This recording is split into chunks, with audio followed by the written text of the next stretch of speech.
تتجافى جنوبهم عن المضاجع يدعون ربهم خوفا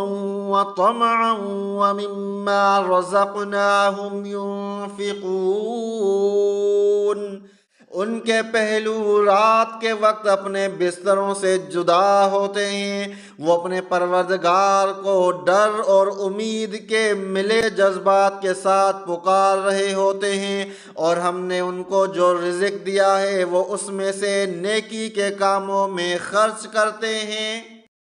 یعنی اللہ کے نیک بندے رات کی فرض نماز عشاء ادا کرنے کے بعد نوافل میں بھی مشغول رہتے ہیں، اور اپنے پروردگار سے ڈرتے ہیں کہ کہیں میری عبادت نامنظور نہ ہو جائے، اور امید بھی رکھتے ہیں کہ انشاءاللہ اللہ تعالیٰ اس کو قبول کرے گا اور بہترین اجر عطا فرمائے گا، اور اللہ کے دیے ہوئے رزق میں سے اللہ کی راہ میں خرچ بھی کرتے ہیں۔